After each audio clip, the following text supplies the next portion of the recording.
नमस्कार दोस्तों। क्या रेडियो एक्टिविटी से सुपर पावर मिल सकता है? क्या ऐसा संभव है? क्या ऐसा कोई एक्सपेरिमेंट हुआ है इंसानों के ऊपर? हिरोशिमा और नागासाकी के ब्लास्ट में जो बच गए उनके साथ क्या हुआ? उनको क्या कीमत चुकानी पड़ी? और अभी बिहार में ब्रेस्ट मिल्क सैंपल से जो यूरेनियम पाया गया है, उन माँओं का क्या हाल है और उनके बच्चों का क्या हाल है? आज हम इस वीडियो में ये जानने वाले हैं। शुरू करने से पहले मैं बता देना चाहता हूँ, ऐसा कोई भी एक्सपेरिमेंट इंसान पे नहीं किया गया है जो हमें रेडिएशन का प्रभाव इंसानों पे क्या होता है ये दिखा सके। पर ऐसे कई घटना घटे हैं जिनसे हमें पता लगता है कि रेडिएशन का प्रभाव इंसानों में क्या होता है। यही घटनाएं मैं बताने वाला हूँ इस वीडियो में। सबसे पहले जानते हैं रेडियो एक्टिविटी क्या चीज़ है। रेडियो एक्टिविटी का सीधे तौर पर मतलब है एनर्जी का फैलना, और रेडिएशन से हमेशा कैंसर का खतरा बना रहता है।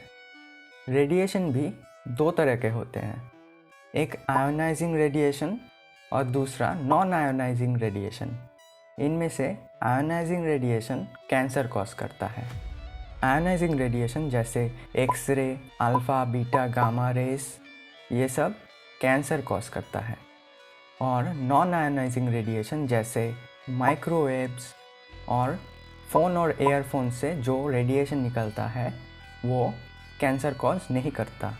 लेकिन एक रेडिएशन जो नॉन आयोनाइजिंग है वो कैंसर कॉज करता है, और वो है यूवी रेज, जिसके लिए हमें सनस्क्रीन लगाना चाहिए।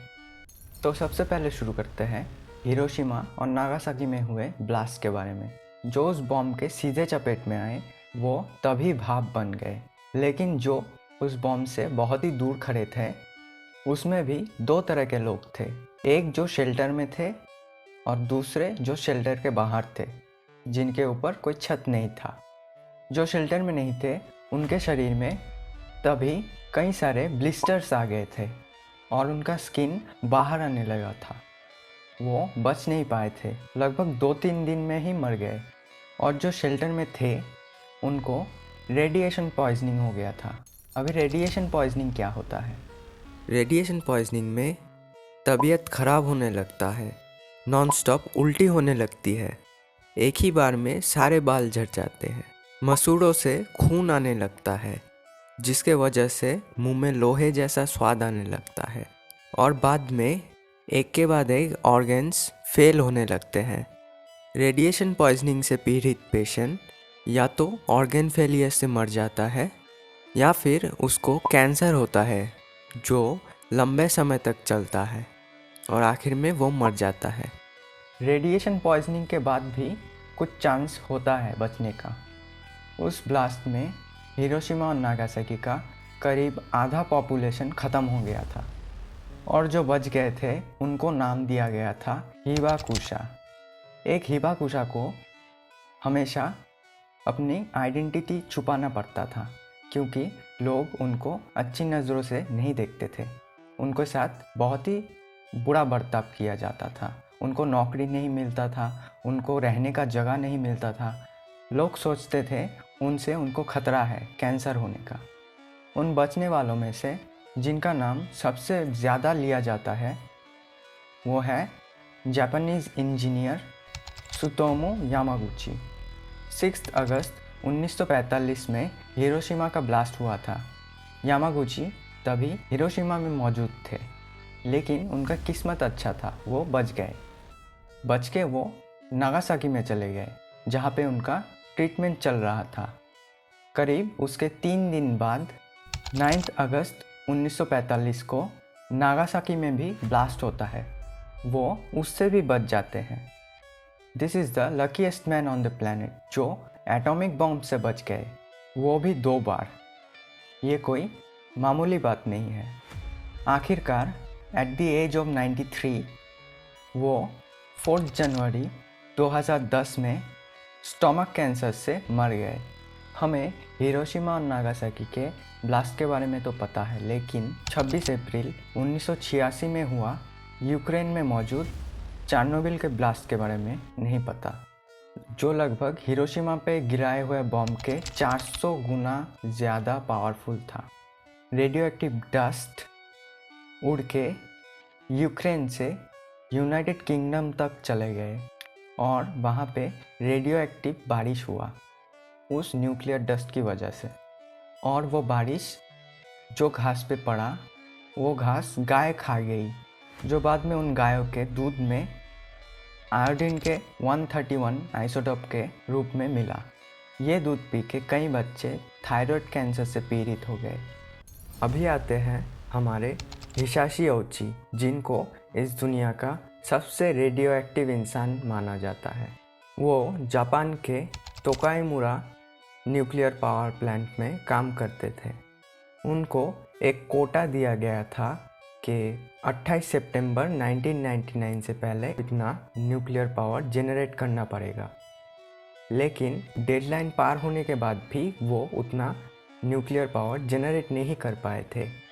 इसीलिए वो और उनके दो कलीग युटाका योकोकावा और मासातो शिनोहारा तीनों ने मिलके सितंबर 30, 1999 में एक शॉर्टकट ढूंढ निकाला कि जहाँ पे न्यूक्लियर रिएक्टर में 5.3 पाउंड्स यूरेनियम डाला जाता है, वहाँ पे ये लोग 35 पाउंड्स का इस्तेमाल करेंगे जल्दी न्यूक्लियर पावर प्रोड्यूस करने के लिए। हमारे हिसाशी ओची उस न्यूक्लियर पावर प्लांट में करीब 10 साल से काम कर रहे थे, तो वो इसको लेकर कॉन्फिडेंट थे। तो हिसाशी ने कहा कि आज न्यूक्लियर रिएक्टर तेरा भाई चलाएगा। उसके बाद उन्होंने न्यूक्लियर रिएक्टर में 35 पाउंड यूरेनियम डाल दिया।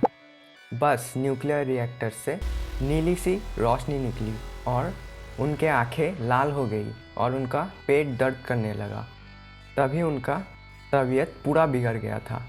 इंसान में रेडिएशन कितना एब्जॉर्ब हुआ है ये हम नापते हैं सीवर्ट स्केल में, जिसका सेफ लेवल है 100 मिली सीवर्ट्स पर ईयर। लगभग 5 सीवर्ट्स ही काफ़ी होते हैं एक इंसान को मारने के लिए। योकोकावा ने 3 सीवर्ट्स एब्जॉर्ब किया था। वो लंबे समय तक हॉस्पिटल में रहे और आखिर में बच गए, लेकिन बाकी दोनों का किस्मत उतना अच्छा नहीं था। शिनोहारा ने 10 सीवर्ट्स एब्जॉर्ब किया था। वो 7 महीने तक दर्द से जूझते रहे और आखिर में मल्टीपल ऑर्गन फेलियर्स के चलते अपना जान गंवा दिया। अभी आते हैं हिसाशी ओची पे, जिन्होंने 17 सीवर्ट्स एब्जॉर्ब किया था, जिनका सबसे बदतर हालत था। उनका पूरा शरीर जल चुका था रेडिएशन से, आँखों से खून आने लगा था। मेडिकल अटेंशन के बिना वो ज़्यादा देर नहीं बचते, लेकिन उनको डॉक्टर्स के निगरानी में रखा गया था।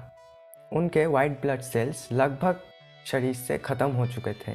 सारे इम्पॉर्टेंट ऑर्गन्स डैमेज हो चुके थे। इम्यून सिस्टम ने भी काम करना बंद कर दिया था। बॉडी खुद को हील नहीं कर पा रहा था, इसलिए उनके घाव नहीं भर रहे थे। वो दर्द उनके लिए टॉर्चर जैसा था। वो मौत की भीख मांग रहे थे, लेकिन उनका परिवार नहीं चाहता था कि वो मर जाए, इसलिए डॉक्टर्स उनको ज़िंदा रखे हुए थे।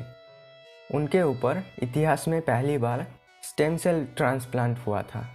उसके बाद उनको हार्ट अटैक आता है। डॉक्टर्स फिर से उनको ज़िंदा कर देते हैं। ऐसे हार्ट अटैक्स उनको बहुत बार आ चुके थे और एक ऐसा समय आया था जहाँ पे उनको 1 घंटे में लगभग 3 हार्ट अटैक आ रहे थे।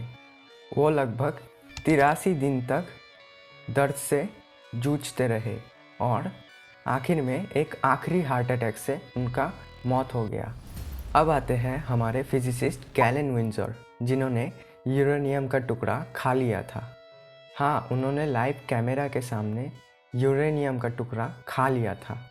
सिर्फ यही नहीं, वो न्यूक्लियर रिएक्टर कूलिंग पूल्स में डुबकी भी लगाते थे और न्यूक्लियर रिएक्टर का पानी भी पी के दिखाया था उन्होंने।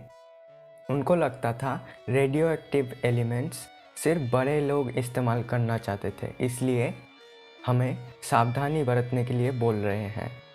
इसीलिए उन्होंने ये एक्सपेरिमेंट्स करके दिखाए थे। लेकिन अजीब बात तो ये है कि वो रेडियो एक्टिविटी से नहीं मरे। 19 जुलाई 2008 को 82 इयर्स के एज में बुढ़ापे के वजह से उनकी मौत होती है। उनका ये स्टंट हमें दर्शाता है कि रेडियो एक्टिव एलिमेंट का मिनिमम अमाउंट शरीर के लिए हानिकारक नहीं होता। अभी आते हैं बिहार के केस में। बिहार के ब्रेस्ट मिल्क सैंपल से जो यूरेनियम पाया गया है उसका अमाउंट है 5.25 माइक्रोग्राम पर ml और अभी तक कोई रिकॉर्ड नहीं है कि कितना यूरेनियम इंसानी शरीर के लिए ख़तरनाक हो सकता है। इसलिए सैंपल में जितना यूरेनियम मिला है उसको ख़तरनाक नहीं बताया जा रहा, क्योंकि उसकी वजह से कोई बीमार नहीं पड़ा है। और क्योंकि उस यूरेनियम की वजह से कोई भी बीमार नहीं पड़ा है, इसलिए उसको सेफ बताया जा रहा है। वैसे भी यूरेनियम बॉडी फ्लूइड्स में इनसॉल्युबल होते हैं। ये गैलन विंजन ने खा के बताया था। इसी के साथ वीडियो ख़त्म करते हैं। वीडियो से नया कुछ सीखने को मिला हो तो एक लाइक कर दीजिएगा और ऐसे ही वीडियोस पाने के लिए चैनल को सब्सक्राइब कर दीजिएगा। मिलते हैं अगले वीडियो में। Thank you.